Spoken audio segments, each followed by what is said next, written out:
Mungkin antum sekarang atau anda masih merasa kuat fisiknya, matanya masih terang, telinganya masih terang. Tapi demi Allah teman-teman, bisa dalam sekejap tiba-tiba Allah hilangkan itu. Bukankah seseorang di antara kita bisa keseliau tiba-tiba, bisa sakit tiba-tiba punggungnya, bisa tiba-tiba stroke? Saya cuplikan seorang wanita terkaya di dunia dari Jepang, tapi saya lupa nama yang disebutkan pada saat itu, diangkat oleh beberapa ilmuwan muslim. Ini lihat nih, kemarin malam maghribnya dia masih meeting miliaran yen akan ditransaksikan. Malam harinya besok dia akan lanjutkan dan eksekusi tentang masalah transaksi tersebut. Tiba-tiba bangun pagi sudah lupa semua, memorinya hilang semua, stroke di atas ranjang, dan diperlihatkan cuplikannya pada saat dia meeting, kemudian pada saat dia sudah stroke setengah badan. Diperlihatkan dan dikatakan oleh para ilmuwan muslim, lihat bagaimana kuasa Allah di atas kuasa orang lain. Ada cuplikan lain juga diangkat oleh Harun Yahya. Dalam salah satu cuplikan ada satu anak cerdas di Amerika, dan anak ini lulus menjadi seorang profesor dalam umur yang sangat muda. Subhanallah, semua murid-muridnya puji dia, fakultas universitasnya juga membanggakan dia.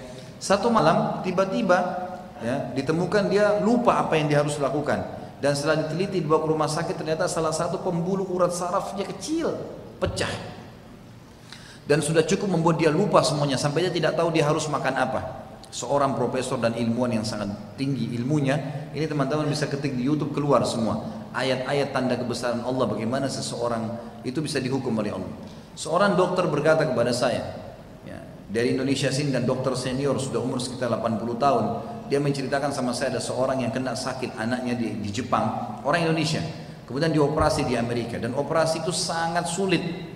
Didatangkanlah ahli karena di dalam tubuhnya ada urat yang terjepit antara dada dengan ulu hatinya, jadi sulit sekali, nggak bisa, mau diobati dengan cara nggak bisa, harus dibelahlah dadanya dengan 7 atau 9 ahli bedah, lalu dibedahlah dia.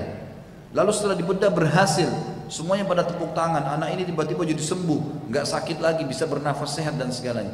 Setelah mereka bersorak-sorak masuk ke media, teman-teman sekalian, yang terjadi adalah 2 hari kemudian ya, anak ini tiba-tiba teriak kesakitan, dan waktu dilihat dengan alat dari luar, di scan, ternyata ditemukan pembuluh darahnya ada yang pecah di tempat yang sama yang diperbaikin.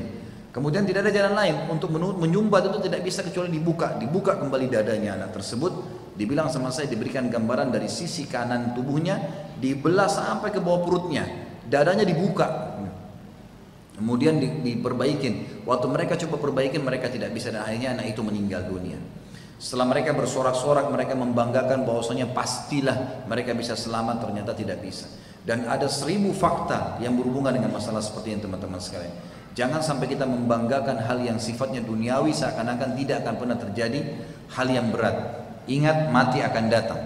Renungi firman Allah. Allah yang Maha Kaya berfirman dalam surah An-Nisa, surah nomor 4 ayat 78. Aynama takunu yudrikkumul mautu walau kuntum fi burujim musyayyadah. Al-ayat. Ada lanjutan ayat tapi saya baca sampai sini saja. Dimanapun kalian berada, maka pasti mati akan datang menyambut kalian. Tidak mungkin tidak. Walaupun kalian berada di sebuah building yang kuat, building yang tinggi,